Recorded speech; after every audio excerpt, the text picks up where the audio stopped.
Hello friends, this is Varsha. Welcome back to Varsha's academy.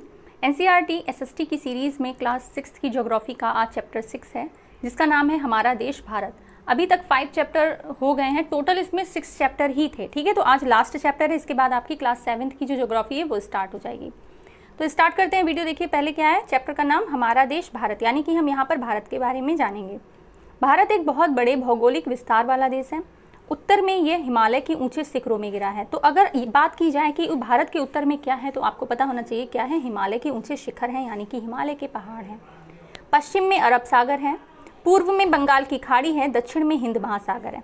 ठीक है, प्रायद्वीपीय हिंद महासागर भारतीय प्रायद्वीपीय के तटों पर लहराते हैं।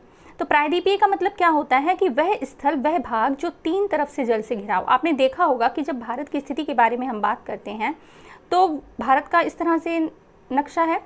तो ये जो हिस्सा है, ये वाला जो हिस्सा है, ये प्रायद्वीपीय भारत कहलाया जाएगा। ठीक है, भारतीय प्रायद्वीप कहलाया जाएगा। तो इसके क्या है, पश्चिम में क्या है, अरब सागर है, पूर्व में क्या है, बंगाल की खाड़ी है, और दक्षिण में यहाँ पर हिंद महासागर है। ओके, तो आप थोड़ा मैप से भी समझ गए होंगे। भारत का क्षेत्रफल 32.8 लाख वर्ग किलोमीटर है। क्षेत्रफल पूछा जा सकता है, लिख लीजिएगा। उत्तर में लद्दाख से लेकर दक्षिण में कन्याकुमारी तक इसका विस्तार लगभग 3200 किलोमीटर है, तथा पूर्व में अरुणाचल प्रदेश से लेकर पश्चिम में कच्छ तक इसका विस्तार लगभग 2900 किलोमीटर है। तो ये जो विस्तार है 3200-2900 किलोमीटर, ये पूछे गए हैं पहले भी और पूछे जाएंगे आगे भी। ओके, ऊंचे ऊंचे पर्वत, भारतीय मरुस्थल, उत्तरी मैदान, असमान पठारी सतह, तटीय भाग एवं द्वीप समी स्थल रूपों की विभिन्नता को दर्शाते हैं। यहाँ जलवायु, वनस्पति, वन्य जीवों के साथ साथ भाषा एवं संस्कृति में भी बहुत भिन्नता है। इस भिन्नता में भी हम एकता को पाते हैं। ठीक है, आपने देखा होगा भारत में क्या है, अलग अलग क्षेत्रों की अलग अलग भाषाएं हैं, संस्कृतियां हैं, बहुत सारे धर्म हैं, बहुत सारी विविधता है। लेकिन उसके बाद भी भारतीय लोग कैसे रहते हैं, एकता के साथ रहते हैं, जो हमारी परंपराओं में दिखती है। यही कारण है हम एक राष्ट्र में बंधे हैं। वर्ष 2011 से अब तक भारत की आबादी 120 करोड़ से अधिक हो चुकी है। ठीक है, ये चीन के बाद विश्व का दूसरा सबसे अधिक जनसंख्या वाला देश है। तो अभी तो ये प्रथम हो गया है, लेकिन पहले क्या था, चीन के बाद में विश्व का दूसरा सबसे अधिक जनसंख्या वाला देश था। अब हम स्थिति की बात करते हैं। तो भारत उत्तरी गोलार्ध में स्थित है। ये प्रश्न आया हुआ है कि भारत कौन से गोलार्ध में स्थित है, तो आपको पता होना चाहिए उत्तरी गोलार्ध में। कर्क रेखा 23.5 डिग्री उत्तर, 23 डिग्री 30 उत्तर देश के लगभग मध्य भाग से गुजरती है। ठीक है, तो भारत का जो नक्शा है उसके जो बिल्कुल मध्य भाग से गुजरती है कौन सी रेखा, कर्क रेखा। दक्षिण से उत्तर की ओर भारत का मुख्य भूमि विस्तार 8 डिग्री 4 उत्तर और 37 डिग्री 6 उत्तर अक्षांशों के बीच है। पश्चिम से लेकर पूर्व तक भारत का विस्तार 68 डिग्री 7 पूर्व तथा 97.25 पूर्व देशांतरों के बीच है। तो ये जो यहाँ पर गिनतियाँ दी हैं, नंबर्स दिए हैं, वो आपको पता होना चाहिए कि कहाँ से कहाँ तक विस्तार है। अगर हम विश्व को पूर्वी एवं पश्चिमी गोलार्ध में बांटते हैं तो भारत की स्थिति किस गोलार्ध में होगी। बहुत बड़े देशांतरी विस्तार लगभग 29 डिग्री के कारण यहाँ के 2 छोरों पर स्थित स्थानों के स्थानीय समय में बहुत अधिक अंतर हो सकता था। इस तरह की दूरी पर स्थित 2 स्थानों के बीच समय का अंतर लगभग 2 घंटे का होगा। जैसा कि आपने पहले पढ़ा है कि प्रत्येक 1 डिग्री देशांतर के लिए स्थानीय समय में 4 मिनट का अंतर होता है। ये हम पहले पढ़ चुके हैं, जब आप लोगों ने पहले चैप्टर पढ़े हैं उसमें उन्होंने बताया था, जब अक्षांश और देशांतर वाला पाठ आपने पढ़ा था तो उसमें क्या था कि 1 डिग्री देशांतर का मतलब होता है 4 मिनट। पश्चिम में गुजरात की अपेक्षा पूर्व के अरुणाचल प्रदेश में सूर्योदय लगभग 2 घंटे पहले होता है। तो ये प्रश्न भी आया है। ठीक है, गुजरात और अरुणाचल प्रदेश के समय में जो अंतर है 2 घंटे का, तो ये भी प्रश्न आया हुआ है। आप पहले पढ़ चुके हैं कि 82 डिग्री 30 पूर्व देशांतर के स्थानीय समय को भारत का मानक समय क्यों माना जाता है। इसे यामोत्तर को भारत का मानक यामोत्तर भी कहा जाता है। ठीक है, तो ये वाला नंबर भी आपको याद रखना होगा। अब हम भारत के पड़ोसी देशों के बारे में जानते हैं। तो 7 देशों की स्थलीय सीमा इसकी सीमाओं से जुड़ी हैं। ठीक है, तो भारत के पड़ोसी देश कितने हैं, 7 हैं। ये नक्शा है, इसको ज़रा देख लेते हैं। इसमें देखिए आपका पाकिस्तान हो गया, ये काफ़ी एरिया यहाँ पर ये कवर किया हुआ है। बिल्कुल ज़रा सा लद्दाख आपका अफगानिस्तान से मिला हुआ है। ठीक है, ये चीन है, तिब्बत, तो ये वाला जो एरिया है, और ये अरुणाचल प्रदेश, ये थोड़ा सा सिक्किम, ये आपका चीन में आ जाता है। ठीक है, म्यांमार से देखिए ये जो आपके पूर्व के जो क्षेत्र हैं तो जैसे अरुणाचल प्रदेश है, नागालैंड है, मणिपुर, मिजोरम, तो ये जो हैं आपके म्यांमार से जुड़े हुए हैं। बांग्लादेश से देखिए काफ़ी ज़्यादा सीमा बना रहा है, तो इसके आसपास के क्षेत्र। फिर आप नेपाल देख लीजिए, भूटान, ठीक है। तो ये वाले जो आपके 7 देश हैं वो भारत से स्थलीय सीमा बनाते हैं, ठीक है। अब हम बात करते हैं आगे। ये यहाँ पर भारत का राजनीतिक मैप है, इसको देख लीजिए। इन्होंने यहाँ पे राज्यों के बंटवारा किया है, वो थोड़ा सा देख लेते हैं कि भारत, लद्दाख और लेह, तो इसको देख लीजिएगा। इसमें क्या है कि इनकी जो राजधानियाँ हैं वो भी लिखी हुई हैं, ठीक है। जम्मू कश्मीर देखते हैं यहाँ पर, हिमाचल प्रदेश देख लीजिए, थोड़ा सा जूम कर देते हैं। हिमाचल प्रदेश देखिए यहाँ पर ये लिखा हुआ है, शिमला, पंजाब, चंडीगढ़, उत्तराखंड, उत्तर प्रदेश, लखनऊ, ठीक है। बिहार की राजधानी क्या है, पटना है, राजस्थान, जयपुर। तो इस मैप को भी आप लोग थोड़ा अच्छे से देख लीजिएगा, ओके। नेक्स्ट आगे बढ़ते हैं। इनमें से कौन से देश हैं जिनकी सीमाएं समुद्र से नहीं जुड़ी हैं? दक्षिण में समुद्र में स्थित 2 द्वीप श्रीलंका तथा मालदीव हमारे पड़ोसी हैं। अगर बात करते हैं दक्षिण की, देखिए 7 जो देश हैं वो स्थलीय सीमा बना रहे हैं। अब बात हो रही है दक्षिण में समुद्र में स्थित 2 द्वीप हैं जो श्रीलंका और मालदीव, ये भी हमारे पड़ोसी हैं। पाक जल संधि किनके बीच है? भारत और श्रीलंका को, भारत को श्रीलंका से अलग करती है। तो जो पाक जल संधि है ये पाकिस्तान और भारत के बीच में नहीं है। पाक जल संधि में लोग कंफ्यूज हो जाते हैं कि पाक की बात हो रही है तो पाकिस्तान ही होगा, लेकिन आपको याद रखना पड़ेगा कि श्रीलंका और भारत के बीच में जो भारत और श्रीलंका को जो अलग करती है वो कौन सी जल संधि है? पाक जल संधि है, ओके। अब बात करते हैं राजनीतिक एवं प्रशासनिक विभाजन की। तो भारत एक विशाल देश है। सभी जानते हैं कि प्रशासनिक क्रियाकलापों के लिए देश को 28 राज्यों एवं 8 केंद्र शासित प्रदेशों में इसको बांटा गया है। ये देखिए भौतिक क्षेत्र है, इसमें यहाँ पर पर्वत और नदियों के बारे में बताया गया है कि देखिए ये सतपुड़ा है, सतपुड़ा से यानी गंगा नदी, महानदी यहाँ से आ रही है, ठीक है। गंगा नदी कहाँ से आ रही है वो सारी चीज़ें यहाँ पर बताई है। गंगा नदी में यमुना नदी मिल रही है, चंबल नदी यमुना में मिल रही है। तो ब्रह्मपुत्र नदी देखिए आपका जो चीन से आ रही है और अरुणाचल, असम वगैरह होते हुए बांग्लादेश में आ रही है, और गंगा से मिलने के बाद में ये बंगाल की खाड़ी में अपना जल गिरा देती है, ठीक है। इस साइड में आपका खंबात की खाड़ी है, कच्छ की खाड़ी है, यहाँ पर सिंधु नदी देखिए, पंचनद बनते हैं जो सतलज, रावी, चेनाब, झेलम, ये सारी जो नदियाँ हैं वो मिलकर बनाती हैं इनको, ठीक है। फिर आगे चलकर ये 5 ही नदियाँ मिलकर क्या करती हैं? सिंधु नदी। 5 नदियाँ आप पूछ रहे होंगे कि ये तो 4 ही दी हैं, तो एक और नदी होती है व्यास जो भारत में ही मिल जाती है, ठीक है। भारत में ही इन 4 नदियों में मिल जाती है, और ये जो नदियाँ जो मिलती हैं जाकर आपके पाकिस्तान में, वहाँ पर इसका नाम सिंधु नदी हो जाता है, ओके। अब दक्षिण की नदियाँ देख लीजिए, जैसे कि आपकी यहाँ पर गोदावरी नदी है, मोस्ट इंपॉर्टेंट है। कौन कौन से राज्यों से ये नदियाँ होकर जाती हैं वो भी पता होना चाहिए। सतपुड़ा श्रेणी की सबसे 2 महत्वपूर्ण जो नदियाँ हैं वो नर्मदा और ताप्ती हैं। तो ये पूछ लेते हैं प्रश्न कि सतपुड़ा नदी के उत्तर से कौन सी नदी बहती है, दक्षिण से कौन सी नदी बहती है, या सतपुड़ा जो श्रेणी है वो किन 2 नदियों के बीच में है।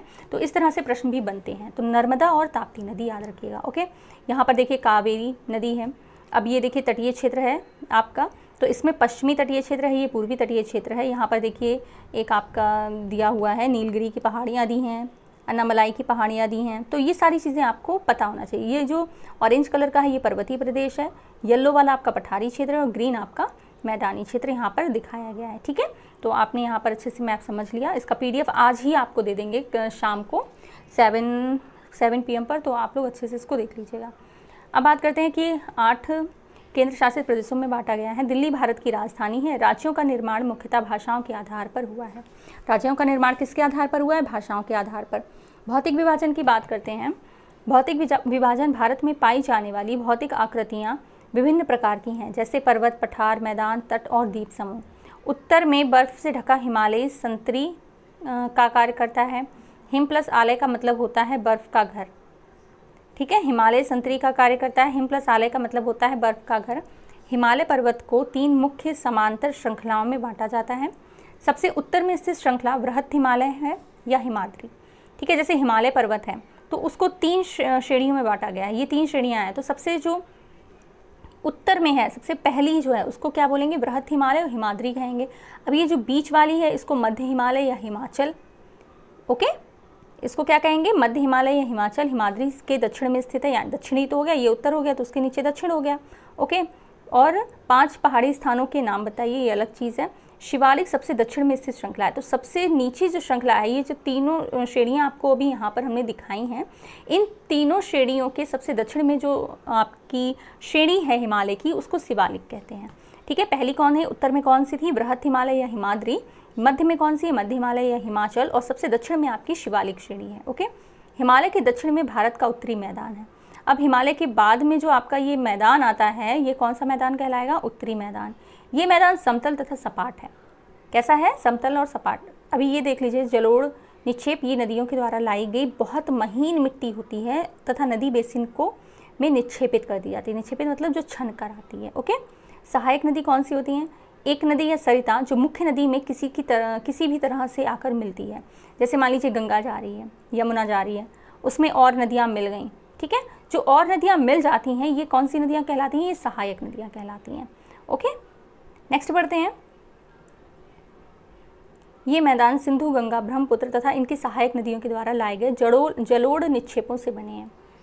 नदियाँ जो अपने साथ में बहाकर पर्वतों से मिट्टी लेकर आती हैं, उनके निक्षेपण के बाद में समतल पठार या जो उत्तर के मैदान हैं वो बने हैं। ओके, नदियों के ये मैदान कृषि के लिए उपजाऊ भूमि प्रदान करते हैं। यही कारण है कि इन मैदानों में जनसंख्या अधिक है। ठीक है, तभी तो उत्तर भारत में आपकी जो जनसंख्या है वो काफ़ी ज़्यादा मतलब है। अब बात करते हैं भारत के पश्चिमी भाग में भारतीय महामरुस्थल स्थित है। जो पश्चिम भाग आपका कौन सा हो गया, राजस्थान, गुजरात, ये वाला इलाका हो गया, है ना। तो वहाँ पर आपको पता है कि मरुस्थल हैं। ये शुष्क, गर्म तथा रेतीला स्थान है। राजस्थान सबसे ज़्यादा गर्म है, वहाँ वनस्पति की मात्रा बहुत कम है। उत्तरी मैदान के दक्षिण में प्रायद्वीपीय पठार है, जो हमने आपको बताया था कि इस तरह से आपका जो भारत बना है, तो ये वाला जो ट्रायंगल शेप है, ये आपका क्या है, दक्षिण का एरिया प्रायद्वीपीय पठार है। क्यों, क्योंकि ये तीन तरफ से जल से घिरा है। इधर अरब सागर है, इधर आपका जो दक्षिण वो बंगाल की खाड़ी है, ओके, बे ऑफ बंगाल, और यहाँ पर आपका क्या है, हिंद महासागर है दक्षिण में। ओके, इसकी आकृति त्रिभुजाकार है। यही आपको बता रहे हैं कि ट्रायंगल शेप में है। इसका धरातल काफ़ी ऊंचा नीचा है। इस क्षेत्र में बहुत सी पहाड़ी श्रृंखलाएं तथा घाटियाँ स्थित हैं। इसके उत्तर पश्चिम में अरावली श्रृंखला स्थित है तथा विश्व की सबसे पुरानी श्रृंखला है। अरावली श्रृंखला जो है आपको राजस्थान में देखने को मिलती है, ये उत्तर पश्चिम में है। ओके, तो ये कैसी है, सबसे पुरानी श्रृंखला है। विंध्य एवं सतपुड़ा भी महत्वपूर्ण श्रृंखलाएं हैं। ये जो आपको पहले हम चित्र दिखा चुके हैं जिसमें पहाड़ और नदियां हैं, उस चित्र को अच्छे से देख लीजिएगा, तो फिर उसके बाद में ये वाला जो हम बता रहे हैं वो समझिएगा, तो अच्छे से आ जाएगा समझ में। ओके, तो विंध्य एवं सतपुड़ा की महत्वपूर्ण श्रृंखला है। इन श्रृंखलाओं से होकर नर्मदा और ताप्ती नदियाँ बहती हैं। याद रखिएगा, नर्मदा और ताप्ती नदियाँ कहाँ से बहती हैं, सतपुड़ा श्रेणी से। ठीक है, ये पश्चिम की तरफ बहने वाली नदियाँ हैं। कुछ नदियाँ ऐसी हैं जो पूर्व की तरफ बहती हैं और कुछ नदियाँ हैं पश्चिम की तरफ बहती हैं। तो आपको उनकी दिशा भी पता होनी चाहिए। ओके, जो अरब सागर में गिरती हैं, पश्चिम की तरफ बहने वाली नदियाँ कहाँ गिरेंगी, अरब सागर में, क्योंकि पश्चिम में आपका क्या है, अरब सागर है। ओके, इस पठार के पश्चिम में पश्चिमी घाट तथा सह्याद्री तथा पूर्व में पूर्वी घाट स्थित है। पश्चिमी घाट का विस्तार एक समान रूप में है, जबकि पूर्वी घाट बीच बीच में टूटा हुआ है तथा असमान है। इन पठारों में खनिजों जैसे कोयला और लौह अयस्क की प्रचुरता है। ठीक है, जो पहाड़ हैं वो वहाँ पर क्या है, कोयला और लौह अयस्क की प्रचुरता पाई जाती है। पश्चिमी घाट के पश्चिम में तथा पूर्वी घाट के पूर्व में तटीय मैदान स्थित हैं। पश्चिमी तटीय मैदान काफ़ी संकरे हैं। जो पश्चिम में मैदान है, जो ये वाला एरिया है, वहाँ पर जो मैदान है, पहाड़ हैं, वो कैसे हैं, संकरे हैं। और पूर्वी तटीय मैदान में आपके जो पहाड़ हैं चौड़े हैं। ठीक है, वहाँ पूर्व की ओर बहने वाली कई नदियाँ हैं, जैसे कि महानदी, गोदावरी, कृष्णा तथा कावेरी बंगाल की खाड़ी में गिरती हैं।